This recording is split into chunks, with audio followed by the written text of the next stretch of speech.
আসসালামু আলাইকুম প্রিয় দর্শক, আজ জানাবো আন্তর্জাতিক গণমাধ্যমে আলোচিত সংবাদ ও বিশ্লেষণ। এশিয়ার সবচেয়ে স্পর্শকাতর অঞ্চল তাইওয়ান নিজে আজ আবার উঠেছে বড় প্রশ্ন। এই দ্বীপ কি দ্বিতীয় ইউক্রেন হতে যাচ্ছে? সামরিক জোটে চীনের চাপ আর যুক্তরাষ্ট্রের প্রতিশ্রুতির মাঝেই উঠে এসেছে নতুন রাজনৈতিক কণ্ঠ, যিনি বলছেন যুদ্ধ নয়, শান্তির পথেই ভবিষ্যৎ। এই পরিবর্তন তাইওয়ানের ভাগ্য বদলে দিতে পারে। ডিপিপি তাইওয়ানের সামরিক শক্তি বাড়াতে যুক্তরাষ্ট্র ইসরায়েল জোটে ঝুঁকছে। দেশটির বাজেটের একটি বড় অংশ এখন অস্ত্র, ক্ষেপণাস্ত্র ও মহড়া উন্নয়নে। আর এদিকে কিএমটির নতুন নেতা চেং লি উন বলছেন, এ পথে ঝুঁকি বাড়ছে, শান্তি কমছে। তাদের নীতি চীনের সঙ্গে সংলাপ বাড়িয়ে উত্তেজনা কমানো। চেং সতর্ক করে বলেছেন, ভুল কৌশলে তাইওয়ান একটা যুদ্ধক্ষেত্রে পরিণত হতে পারে, ঠিক ইউক্রেনের মতো। তিনি চান বেশি বন্ধু, কম শত্রু। তার মতে ওয়াশিংটনের সঙ্গে অতি নির্ভরতা দ্বীপটিকে সংঘাতের মুখে ঠেলে দিতে পারে। তাই তিনি চান বেইজিংয়ের সঙ্গে যোগাযোগ বাড়ুক, যাতে ভুল বোঝাবুঝি দূর হয়। আর ডিপিপি বলছে, চীন যখন প্রতিদিন সামরিক চাপ বাড়াচ্ছে, তখন প্রতিরক্ষা শক্তি বৃদ্ধি ছাড়া বিকল্প নেই। তাই তারা আনছে টিডম সিস্টেম, প্যাট্রিয়ট উন্নয়ন, নতুন ক্ষেপণাস্ত্র চিয়াংকং, যা আমেরিকা ও ইসরায়েলের উন্নত প্রযুক্তির সঙ্গে সরাসরি যুক্ত। যুক্তরাষ্ট্র তাইওয়ানকে যুদ্ধে সহায়তার প্রতিশ্রুতি জোরালো করছে। ওয়াশিংটনের সঙ্গে যৌথ মহড়া, গোয়েন্দা তথ্য বিনিময় আর ড্রোন প্রতিরক্ষা, সব মিলিয়ে দুই পক্ষের সামরিক সহযোগিতা নজিরবিহীনভাবে বাড়ছে। কিন্তু বেইজিং এটাকে উস্কানি হিসেবে দেখছে। তারা পরিষ্কার বলেছে, তাইওয়ান চীনের অবিচ্ছেদ্য অংশ এবং পুনর্মিলন এখন আবার অগ্রাধিকার। এমন বার্তা শান্তি নাকি সংঘাত, দুই দিকে পরিস্থিতি নিয়ে যেতে পারে। চীন সম্প্রতি তাইওয়ানের জন্য বিস্তৃত রোডম্যাপ প্রকাশ করেছে। তারা বলছে, পুনর্মিলনের পর তাইওয়ান পাবে বেশি বাজার, বেশি কর্মসংস্থান, কম প্রতিরক্ষা ব্যয় এবং আঞ্চলিক স্থিতিশীলতা। ব্যক্তিগত স্বাধীনতা থেকে সম্পত্তির অধিকার, সবকিছু সুরক্ষার প্রতিশ্রুতিও দিচ্ছে বেইজিং। তবে সমালোচকরা এটিকে রাজনৈতিক চাপের কৌশল হিসেবে দেখছে। তাইওয়ানের ভবিষ্যৎ কোন পথে যাবে, আর যুদ্ধের উত্তাপ নাকি শান্তির পথে? নতুন নেতৃত্ব কি সত্যি দ্বিতীয় ইউক্রেনের পথ বন্ধ করতে পারবে, নাকি আঞ্চলিক শক্তিগুলোর টানাপোড়েনে পরিস্থিতি আরও জটিল হবে? ইউক্রেন সংঘাত নিয়ে বিশ্ব মিডিয়া প্রতিদিন নানা চমক দেখালেও বাস্তবতা প্রায় উল্টো। ছোট কোনো সাফল্যকে বিপ্লবী উদ্ভাবন বলে প্রচার করা হচ্ছে, যেন সেটি রাশিয়ার জন্য বড় হুমকি। কিন্তু সত্য হলো, রাশিয়ার অদম্য প্রতিরক্ষা পদ্ধতির কারণে এই উদ্ভাবনগুলো আর চলতে পারছে না। আজ জানাবো কেন পশ্চিমা প্রযুক্তি রাশিয়ার সামনে ধারে কাছে টিকছে না। ইউক্রেন নেটোর কাছ থেকে পেয়েছিল AASM হ্যামার, JDAM, GBU-39 এর মতো অত্যাধুনিক স্যাটেলাইট গাইডেড বোমা। এগুলো যুদ্ধক্ষেত্রে সাধারণত নির্ভুলতার প্রতীক। কিন্তু রাশিয়ার electronic warfare system GPS signal এত MAH ভাবে জ্যাম করেছে যে এসব বোমার লক্ষ্য খুঁজেই পায়নি। কোটি ডলার অস্ত্র মুহূর্তে পরিণত হয়েছিল সাধারণ লোহার টুকরোয়। এটাই মস্কোর প্রতিরক্ষা সক্ষমতার বাস্তবতার চিত্র। এই ব্যর্থতার পর ইউক্রেন বাধ্য হয়েছে 1960 দশকের পুরনো লেজার গাইডেড অস্ত্রে ফিরে যেতে। এমন বোমায় লক্ষ্যবস্তুতে আঘাত আনতে পারলে সেটিকে লেজার দিয়ে আলোকিত করে রাখতে হয়। কিন্তু রাশিয়ার আকাশ প্রতিরক্ষা এত শক্ত যে ইউক্রেন যুদ্ধবিমান ব্যবহারই করতে পারে না। তাই তারা ছোট কোয়াডকপ্টার ড্রোন দিয়ে লেজার নির্দেশনা দিচ্ছে, যা মূলত এক ধরনের মরিয়া প্রয়াস। এই ড্রোন নির্ভর ব্যবস্থা অত্যন্ত সীমিত।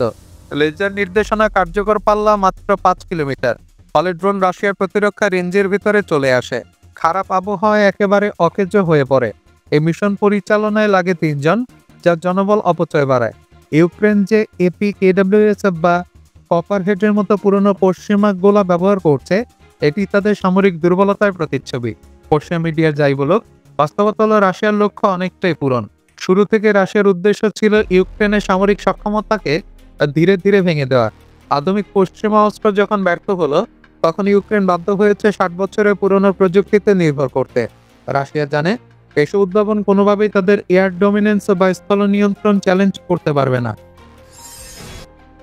এদিকে রাশিয়া টানা 5 দিন ধরে যে বিধ্বংসী ক্ষেপণাস্ত্র হামলা চালাচ্ছে, তা শুধু সামরিক অভিযান নয়, এটি ইউক্রেনের ভেতরে গোপন দুর্নীতি, ব্যর্থ কৌশল এবং ভাঙন ভরা যুদ্ধনীতিকে নগ্ন করে দিচ্ছে। রাশিয়া জানিয়েছে, ইউক্রেন রাশিয়া সাধারণ মানুষের উপর যেসব ড্রোন হামলা চালাচ্ছে, তার প্রতিশোধ হিসেবেই আঘাত। 5 দিনের ব্যবধানে রাশিয়া ধ্বংস করেছে ইউক্রেনের অস্ত্র কারখানা, বিদ্যুৎ কেন্দ্র, ড্রোন ঘাঁটি, পরিবহন পথ এবং সামরিক শিবির। বিশেষভাবে কিনজাল ক্ষেপণাস্ত্র ব্যবহারে বোঝা যায় মস্কো এখন আগের চেয়ে আরও আক্রমণাত্মক। ইউক্রেনের মূল ভরসা এখন দীর্ঘপাল্লার ড্রোন এবং ক্ষেপণাস্ত্র। জেলনেস্কি যে লং নেপচুন ক্ষেপণাস্ত্র ছোড়ার ভিডিও প্রকাশ করছেন, তা নিয়ে আলোচনা চলছে বিশ্বজুড়ে।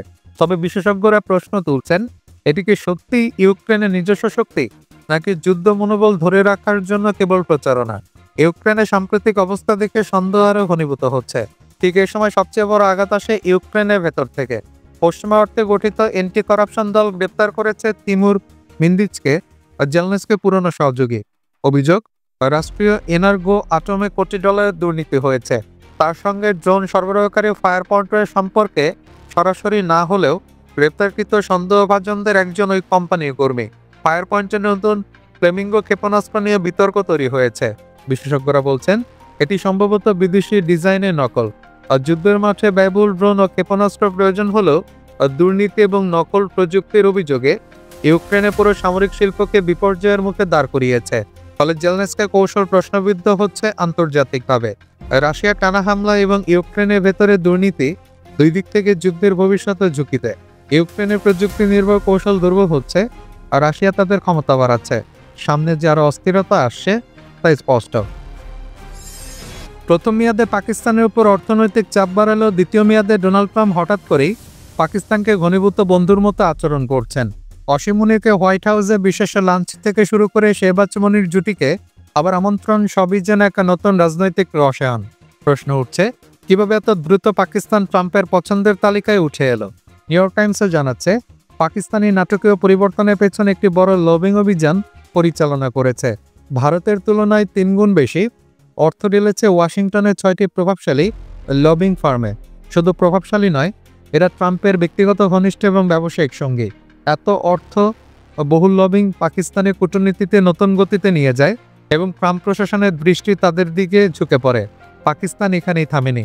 তারা ট্রাম্পকে বিরল খনিজ, রেয়ার আর্থ এলিমেন্ট এবং বেলুচিস্তানে বিপুল সম্পদের লোভ দেখিয়েছে। এই খনিজে বিশ্ববাজারে অত্যন্ত মূল্যবান এবং প্রযুক্তি নির্মাণে অপরিহার্য। পাকিস্তানের এই প্রস্তাব ট্রাম্পকে অর্থনৈতিকভাবে আকৃষ্ট করে। ফলে ট্রাম্প পাকিস্তানের প্রতি নরম অবস্থান নেয়, এমনকি ভারতের উপর কঠোর ট্যারিফ বজায় রেখে পাকিস্তানকে বিশেষ ছাড়ও দিতে শুরু করে। রিপোর্ট অনুযায়ী পাকিস্তান যুক্তরাষ্ট্রের সঙ্গে $50 কোটি খনিজ ডিল চূড়ান্ত করে এবং মার্কিন পণ্যের জন্য নিজস্ব বাজার খুলে দেয়।